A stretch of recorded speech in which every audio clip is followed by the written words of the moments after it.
I can't believe this. I can't believe you got laid off.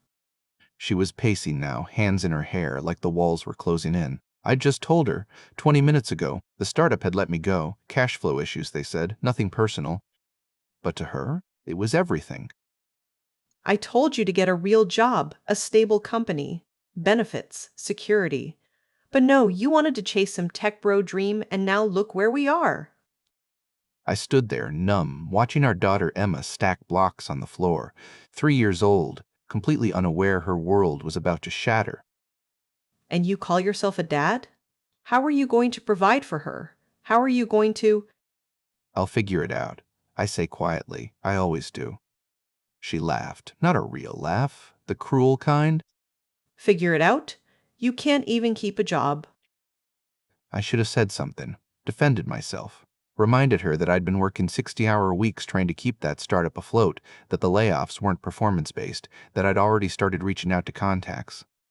But I didn't, because Emma was right there, listening. She grabs the diaper bag and says, I'm taking Emma to my mom's tonight. I need space to think. "Wait," I say. She holds up a hand. Don't. Just don't. Emma looked up at me as her mother scooped her into her arms, confused, scared. Daddy? "It's okay, sweetheart," I managed to say. "Mommy just needs to visit Grandma tonight." The door closed. I thought she'd be back in the morning. She never came back. The next day I called, no answer, texted, nothing. By evening I drove to her mother's house. The driveway was empty. I knocked anyway. Her mom answered, looking uncomfortable. She's not here. I haven't seen her. My stomach dropped. "What do you mean?" I asked. "She said she was coming here last night." Her mom hesitated, then sighed. She's figuring things out. You should give her space. Space. That word again. I found out 2 days later where she actually was. A mutual friend let it slip, accidentally, I think. She'd moved in with someone, a guy named Derek, her ex-boyfriend from college. I didn't know what to think. Part of me wanted to be angry. Part of me just felt hollow. Had she been seeing him? For how long? I didn't have answers. But none of that mattered compared to Emma. I just wanted to see my daughter.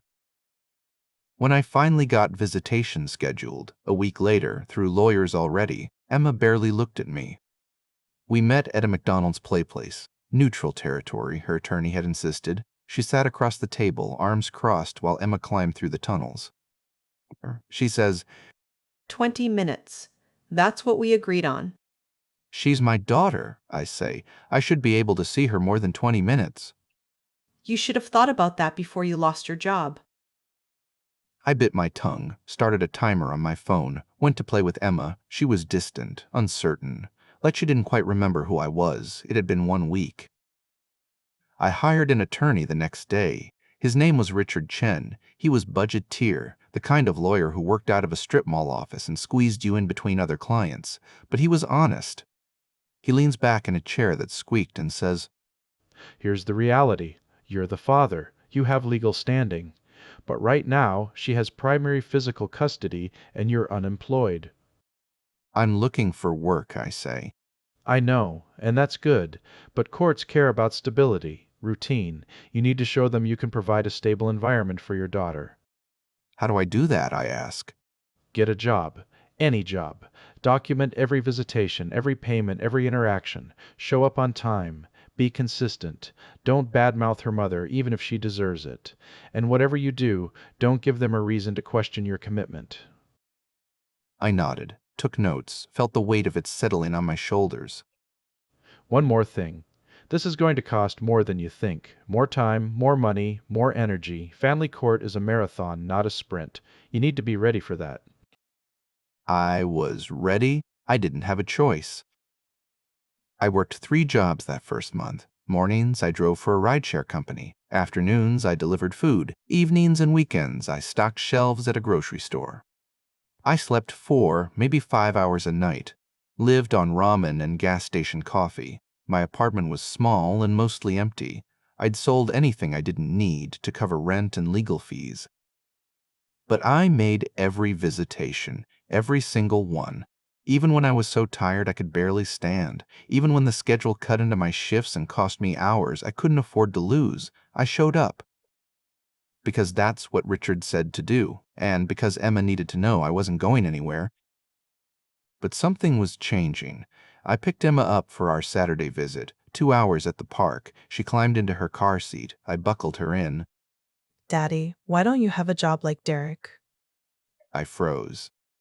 I do have a job, sweetheart, I say. I work at 3 different places. But Derek has an office with a big desk. Mommy showed me. I grip the steering wheel. That's great, Emma, I say. She kicked her feet against the seat. Mommy says you don't make enough money. That's why we don't live with you. 3 years old, and she was repeating things she couldn't possibly understand. I drove to the park. We fed the ducks. I didn't correct her. What was I supposed to say? Actually, Mommy left me for her ex-boyfriend. She was 3. The next week, I arrived early for pickup. The door was cracked. I could hear voices inside. Emma's grandmother. And Emma? Now, when Daddy picks you up today, I want you to tell him something. What, Grandma? Tell him you're happy at Mommy's house. Tell him Derek is nice to you. Silence. But I miss Daddy. I know, sweetheart, but sometimes we have to say things to make people feel better. You want Daddy to feel better, don't you? Yes. Good girl. So when he asks how you are, you say, I'm happy at Mommy's house. Can you practice? I'm happy at Mommy's house. Perfect. Now let's go get you ready. I knocked. The grandmother opened the door, smiled like nothing had happened. She's almost ready. When Emma came out, she looked at me and said, word for word, I'm happy at Mommy's house. I smiled, told her I was glad, drove her to the park, and felt something break inside me. 4 months in, we had our first real custody hearing. The courtroom was smaller than I expected, fluorescent lights, fake wood paneling. Her attorney stood up, mid-50s, expensive suit. Your Honor, Mr. Harrison works 3 part-time jobs with inconsistent hours. He lives in a 400-square-foot studio apartment. The court evaluator noted visible signs of exhaustion during the home visit. She slid a photo across to the judge, my apartment, taken during the evaluation. It looked worse in a photo. The futon I slept on, the card table, the single pot on the stove. Meanwhile, my client has provided a stable, 2-bedroom home. Her partner, Mr. Derek Chin, has steady employment as a regional sales manager. The child has her own room, consistent routines, and a 2-parent household. Richard stood. Your Honor, Mr. Harrison has attended every single scheduled visitation. Not one missed appointment in 4 months. He's working multiple jobs specifically to afford legal representation and provide for his daughter. By working 80 hours a week? When exactly does he plan to parent? The judge looked at me. I looked exhausted. I knew I did. I'd worked a night shift and driven straight here. I'll review the evaluator's report. We'll reconvene in 2 weeks for my decision. 2 weeks later, I sat in that same courtroom. The judge looked tired, like she'd made this speech 100 times. I'm granting primary physical custody to the mother. Mr. Harrison will have supervised visitation, 4 hours per week at an approved facility. Supervised, like I was dangerous. Richard puts a hand on my shoulder and says, we'll appeal. We'll file a modification motion once you're more stable. I nodded, but I felt like I was drowning. I almost gave up, not on Emma, never on Emma, but on the fight, on the legal battle, on the idea that the system would eventually see what was happening. Then I got a call. It was from a woman I'd met at Emma's daycare, back when I still had morning drop-off rights, before the custody ruling. Her name was Karen. She worked in HR at a mid-sized tech company. Hey, I heard about your situation. I'm really sorry. Thanks, I say. Listen, we have an opening. Junior project coordinator. It's not glamorous, but it's stable. Good benefits. Normal hours. I can get your resume in front of the hiring manager if you're interested. I was interested. I interviewed the next week, got the offer 3 days later. It wasn't much, but it was enough. Steady income, daytime hours, health insurance. For the first time in months, I could breathe. Once I had the job, Richard filed a motion to modify the custody arrangement. I was employed, stable, no longer working 3 shifts. But there was a problem. You're still in that studio apartment, and you're working full-time now. Who's going to watch Emma during your custody time? I hadn't thought about that. I'll figure it out, I say. You need to figure it out before the hearing. Show them you have a plan. So I posted on a local childcare group, got a few responses. Most were way out of my budget. Then I found Sarah. She was in her mid-20s, early childhood education degree. She'd been nannying for a few years but had an opening in her schedule. Her rate was manageable, barely, but manageable. We met for coffee. I explained the situation. Custody battle, limited hours, tight budget. I can't pay much, I admitted, but I can promise you consistent work, and Emma's a great kid. He smiled. Let me meet her first, then we'll talk. Sarah started the following week. The first day, she showed up 15 minutes early. I was still getting ready, scrambling to make the apartment look less pathetic before she saw it. She walked in and didn't say anything about the secondhand furniture, or the near-empty fridge, or the fact that my dining table was a folding card table with 2 chairs. She crouches down and says, You must be Emma. Emma hid behind my leg. It's okay, sweetheart, I say. This is Miss Sarah. She's going to hang out with you while Daddy's at work. Sarah didn't push, just sat on the floor and started pulling out a book from her bag. I brought this. It's about a bunny who loses her favorite toy. Want to see? Emma peeked out. By the end of the day, they were reading together on the couch. 2 weeks later, I came home to find groceries on the counter. Milk, eggs, bread, fresh fruit, things I hadn't bought because I'd been budgeting down to the dollar. What's this? I asked. Sarah looked up from where she was coloring with Emma. Oh, I had some extra stuff I wasn't going to use. Figured you might need it.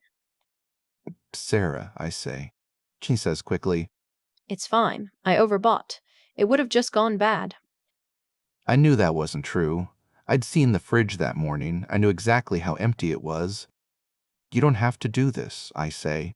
I know. But she kept doing it. She'd show up with extra snacks, or stay an extra hour unpaid to help clean up so I could spend time with Emma before bed, or bring little things for Emma, a coloring book, a stuffed animal. It was on sale. One night, after Emma was asleep, I tried to pay her back for the groceries. She refused. You're doing something important. You're fighting for your daughter. Let me help. I didn't know what to say to that, so I just said thank you. Things started to stabilize, not quickly, but gradually. I had a job, I had help. Emma was smiling again during our visits. Richard filed the modification motion. We had a hearing scheduled. Sarah agreed to be a character witness to testify that Emma was happy and safe during my time. For the first time in months, I felt like maybe, just maybe, this could work. Then everything changed. I'd gone to pick up Emma for our weekend visit. She was living with Derek now, her ex-boyfriend, though I guess he wasn't really an ex anymore. I knocked. No answer. The door was cracked open. I could hear voices inside. Hers and his. I'm done. I'm serious. This isn't what I signed up for. You can't just leave. Watch me. She's your daughter. Silence. Then his voice, lower, angrier. What the hell are you talking about? The DNA test. From the lab. You think I kept her around this whole time without knowing? She's yours, Derek, not his. I felt the ground tilt. You're lying. I'm not. I have the paperwork. You're her biological father. So if you walk out that door, you're walking out on your own kid. More silence. Then I heard footsteps. The back door slammed. I didn't go inside. I got back in my car, drove 2 blocks, pulled over, and just sat there. 3 days later, I was at work, sitting in a meeting about Q4 projections. My phone buzzed. Unknown number. I glanced down. The message loaded. Just so you know, Emma's mine, not yours. DNA test from last year. Your wife knew the whole time. Thought you should finally know the truth. Good luck with your custody battle.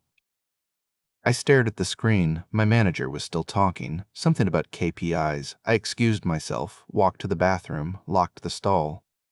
Read it again. Emma's mine, not yours.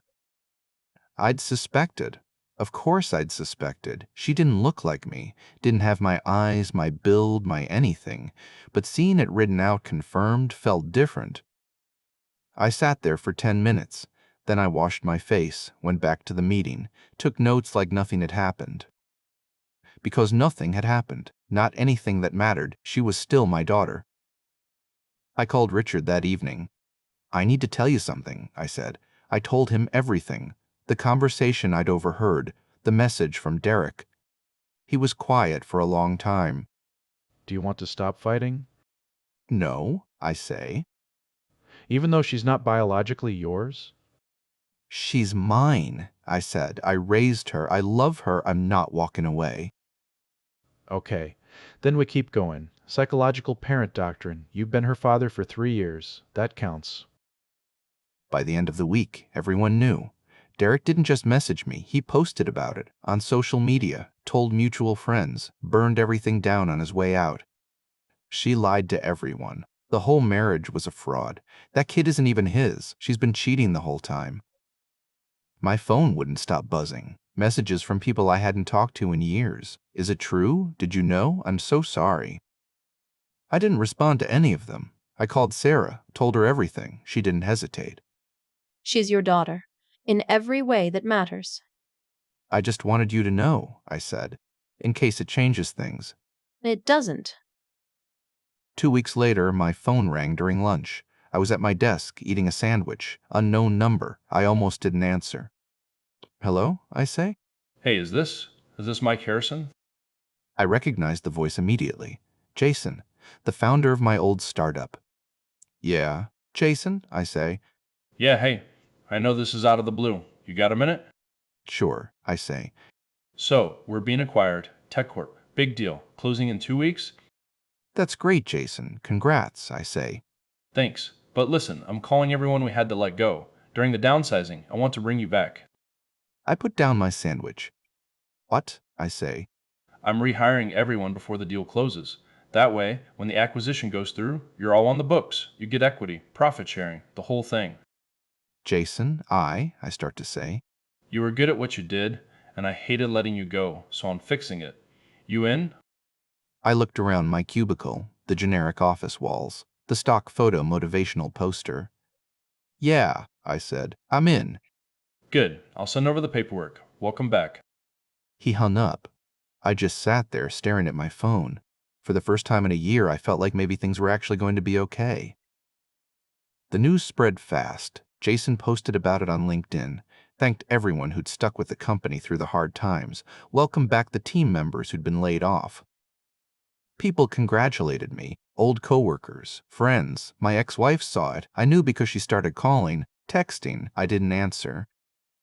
Her mother called too, left a voicemail. We should talk, about Emma, about everything. I deleted it. Things were different now. Not just the job, not just the money. It was the small things, like the Saturday Emma insisted we have a tea party. She'd set up her little table in the living room, plastic cups, stuffed animals and chairs, the works. Daddy, you sit here, and Miss Sarah, you sit next to Daddy. Sarah smiled, sat down, pretended to sip from a tiny teacup. This is delicious, Emma. What kind of tea is this? Emma said seriously. Princess tea. It makes you fancy. We played for 20 minutes. Emma served imaginary cookies, made her stuffed bunny ask for more sugar. It was perfect. Then, right in the middle of the party, Emma stood up. I'm tired. I checked my watch. It was 6:30, way too early for bed. You okay, sweetheart? I asked. She yawned dramatically and said, Uh-huh. I'm going to bed now. Very tired. She walked toward her room, then stopped, turned around. Daddy? Yeah, I say. I'll be expecting my little baby brother in the morning. Then she went into her room and closed the door. I just sat there. Sarah's face turned bright red. From Emma's room I could hear giggling. So, I said after a long silence, what kind of books are you reading to her? Sarah laughed, covered her face with her hands. I swear I have no idea where that came from. Princess tea that makes you fancy and little brothers that appear overnight, I said. Must be some library you're taking her to. She shook her head, still laughing. She's something else. Yeah, I said, she is. We sat there for a moment, the tea party forgotten, the stuffed animals watching. Sarah says quietly, You know she's setting us up, right? "Oh, I'm aware," I say. And? I looked at her, really looked at her. This woman who'd shown up with groceries when I had nothing, who stayed late, unpaid, just so Emma could have a bedtime story, who stood by me when she learned the truth about Emma's paternity and never flinched. "I think," I said carefully, "that Emma might be smarter than both of us." Sarah smiled. Yeah, I think she might be. I can still hear you. We both laughed. It was the first time in months I'd felt light, like maybe things could actually be okay. I saw her at the park the next week, my ex-wife. I was there with Emma and Sarah. It was a Saturday. We were feeding the ducks. She was alone. She walked up slowly, hesitant, like she wasn't sure if I'd run. Hey, I didn't respond. can we talk? Emma looked up, saw her mother, didn't run to her, just held Sarah's hand a little tighter. I made a mistake. I know that now. But we can fix this. You love her. I know you do. We're still a family. We can. "No," I said. She blinked. What? "I'm fighting for custody of my daughter," I said. "That's all I want from you." She gestures towards Sarah and says, What about her? You're just going to replace me with some... I say evenly, "She was there for us when no one else was. That's all you need to know." Her face twisted. Fine, fine. But you don't get to take her from me. She's my daughter. "Then act like it," I say. I took Emma's hand. Sarah followed. We left her standing there. The court hearing was 2 months later. The courtroom felt colder this time, or maybe that was just me. Her attorney came armed, new arguments, claims I'd hidden the truth, that I was unstable, that I'd manipulated the situation. But the big one? Your Honor, petitioner has no biological connection to the minor child. Recent DNA evidence confirms Mr. Derek Chen is the biological father. Mr. Harrison has no legal standing to pursue custody. Richard stood. Your Honor, psychological parent doctrine. Mr. Harrison has been the primary emotional and physical caretaker for 3 years. He was present at the birth, changed diapers, attended every doctor's appointment, read bedtime stories every night he was allowed, taught her to ride a tricycle. Biology doesn't define fatherhood. Presence does. He slid forward a folder. 3 years of documentation, every visitation, every payment, every moment I'd shown up. The respondent's biological contribution is irrelevant. What matters is that for 3 years this child has known one person as her father, and that person has never, not once, failed to show up for her. The judge reviewed the files, page after page. Then my ex-wife stood up. Mrs. Harrison, please sit. She shouts. She's not even his. He has no right. None. He's not her father. The judge's expression hardened. Mrs. Harrison, sit down. She didn't. She turned to me, eyes wild. You think you can just take her? You think some court is going to give her to you because you showed up a few times? Mrs. Harrison, you are in contempt.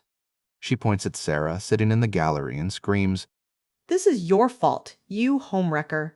You... The bailiff moved forward. It took 2 bailiffs to escort her out. She was screaming the whole way. The courtroom was silent. The judge looked at me.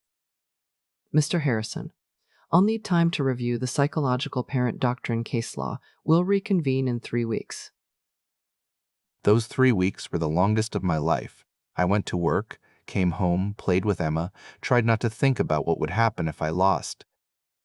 Sarah was there every day. She didn't say much, just stayed. One night after Emma was asleep, we sat on the couch. "What if I lose?" I said. You won't.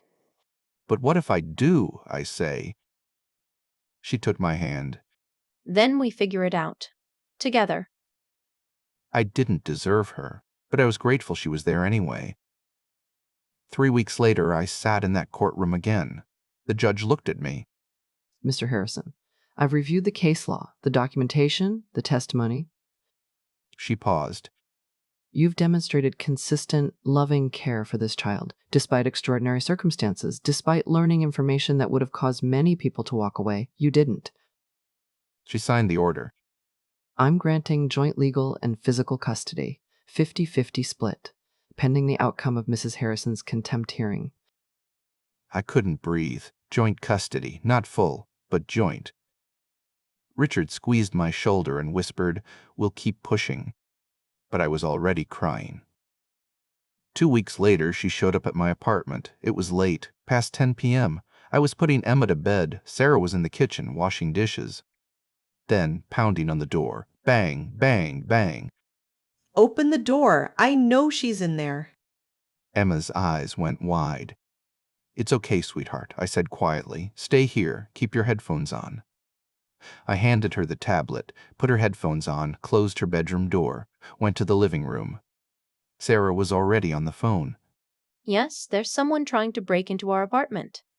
Bang, bang. She's my daughter. Mine. You can't keep her from me. I didn't open the door. Police are on their way. More pounding, then kicking. The door frame rattled, then voices in the hallway. "Ma'am, you need to calm down." Don't tell me to calm down. That's my daughter in there. Sirens. Getting closer. The pounding stopped. I heard her voice, slurred. I just want to see my daughter.